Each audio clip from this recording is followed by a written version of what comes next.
everybody, Tammy here. Welcome. Today I'm going to show you how to make a Scrappy Boho beach blanket. The supplies you're going to need are, of course, fabric scraps. I'm using a bunch of cotton fabric scraps. You can see I have loads of them. I just kind of stuffed them in this basket. So we're going to get to this in a minute, but if you have some fabric scraps, this project is great for it. You will also need an iron and an ironing board, obviously.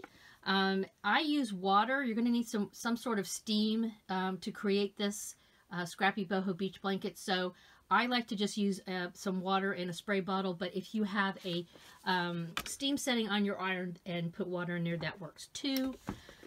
Obviously, just regular sewing stuff like measuring tape, pins and needles, all that good typical sewing stuff, thread, etc.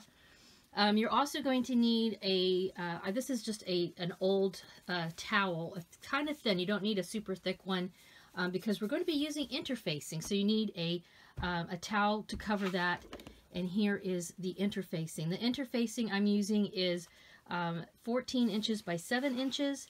You will need an accompanying piece of fabric that is also 14 by 7 inches. And, of course, pinking shears because I'm cutting the edges with this. If you don't have pinking shears, no biggie. This is a scrappy blanket. This is boho style. So the edges of your blanket do not have to be even, right? So yeah, let's get going. I'll show you how to assemble and make this super fun blanket for your boho beach Blythe doll.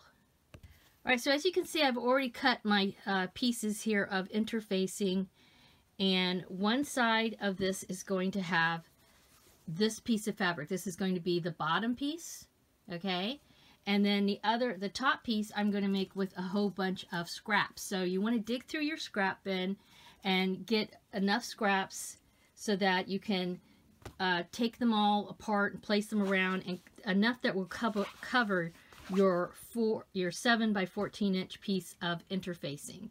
So get your interfacing ready, get your scraps out. You can just kind of assemble it however you want it. You might even do this like a couple of different times to see how you like them. Okay, so make sure you have enough to cover your 7 by 14 inch piece of interfacing.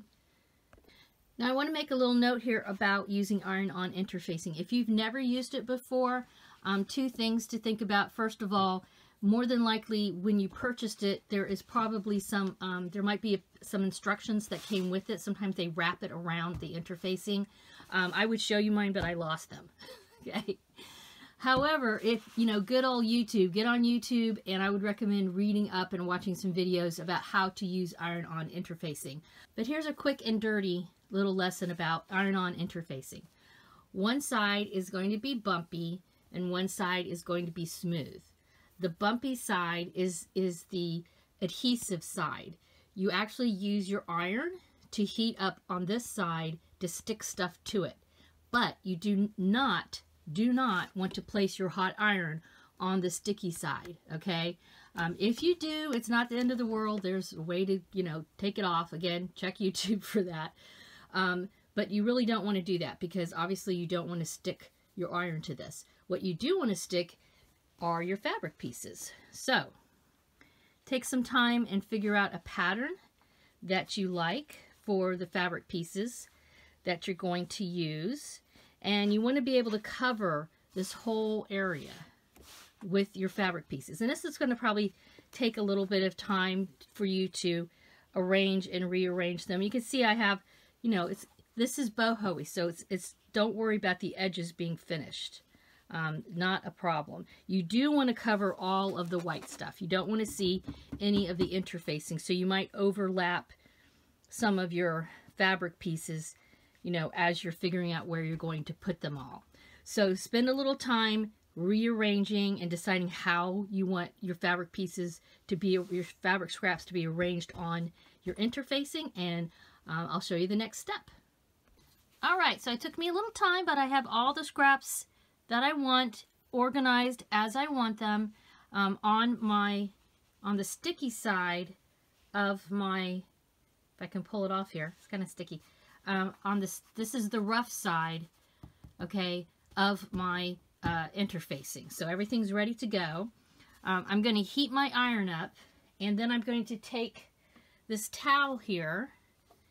I might iron this a little bit. See how that's flipping up? I'll probably iron this and then put it back on here.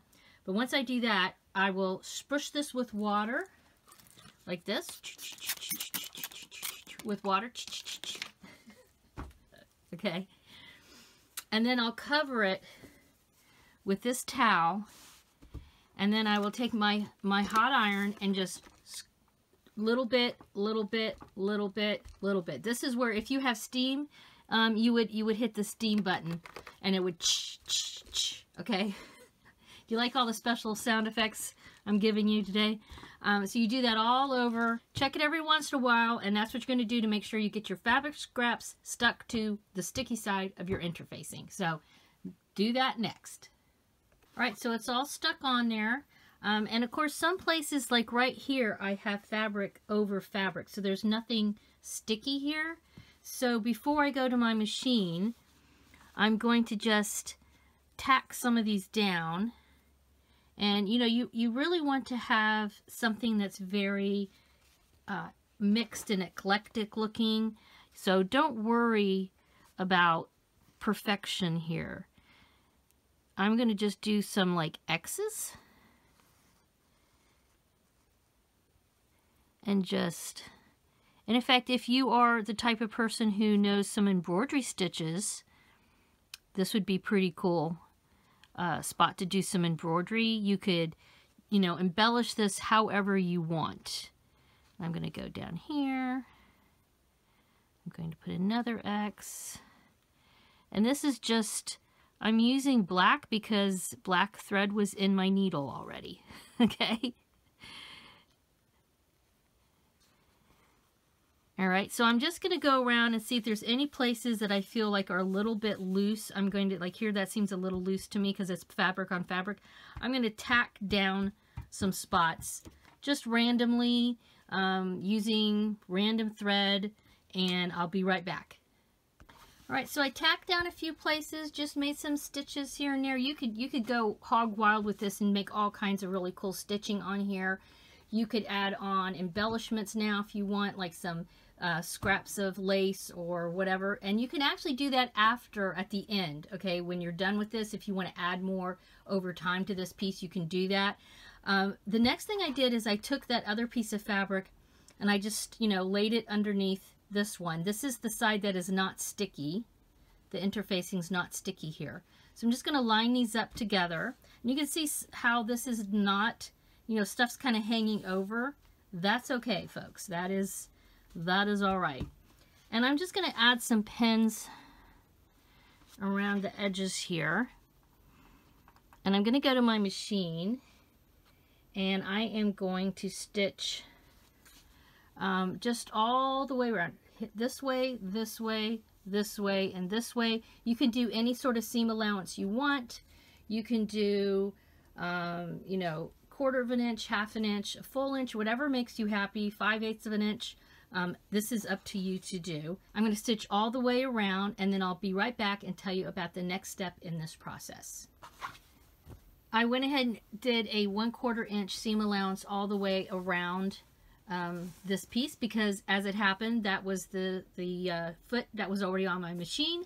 I already had pink thread on my machine, so I used pink thread. Okay, so now really at this point you kind of have a finished product to a certain extent, but the next part adds a lot more texture to it. And basically I'm just going to, like I said, this is going to be kind of a free motion, free stitch kind of thing where I'm going to put it down on the machine and I'm just going to stitch wherever. It's more decorative than functional, but I am going to focus a little bit and make sure, like things like this. See, this is still kind of flipped up. I didn't hand stitch that down.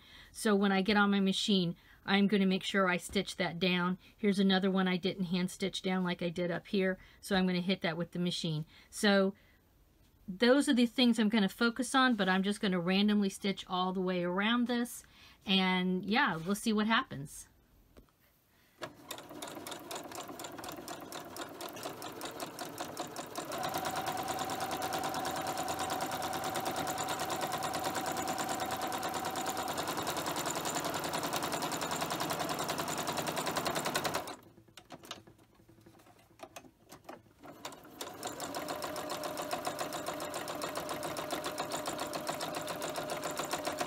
Alright, so I just went a little crazy and did stitching all the way around it. Now I used a really light colored thread. This was what was in my machine, so I just went with it.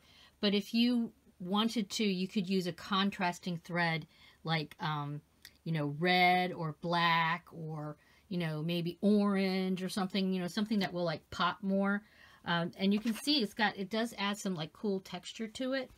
I also started doing a little embellishing. I saw there was like a stain or something on this piece of fabric that I didn't notice until I, you know, got it all on there, and I was like, oh, dang it. So, yeah, I thought, why don't I add some embellishments? And I pulled this little scrap piece out and just stitched that on top. And then I remembered I had these little butterflies. These I got in the scrapbooking section, and they're sticky. So I could just stick them on there somewhere, but I think I'm going to stick them on and then stitch them down a little bit with my sewing machine. Alright, I've got Malibu here helping me show you the finished product. On that little thing that these sticky butterflies were on, there were some little sparkly things, so I just stuck them on there. They're probably going to come off. I didn't glue them down. They're sticky on the back, but not that sticky, but I just stuck them on there. But here you can see what she looks like proportion-wise to the blanket. It's big enough for her head. And yeah, works really well. To top it off, another little scrap idea is you can take a narrow piece of scrap that you have left over, fabric, and use it as a blanket tie. So you just roll it up. Take this, tie it around, make a little knot, or you can tie a bow, and then you're good to go. Yeah, I want to give a shout out to Tapping Flamingo, my sister Terry. She's the one that gave me this idea. She did a journal cover, very similar technique on her Tapping Flamingo YouTube channel, and I thought, hey, that's a really good idea for a beach blanket for the Blythe. Let me know how you did with this project down in the comments below. If you have questions, of course, put them down there as well. And I wish you all success with this super fun scrappy project.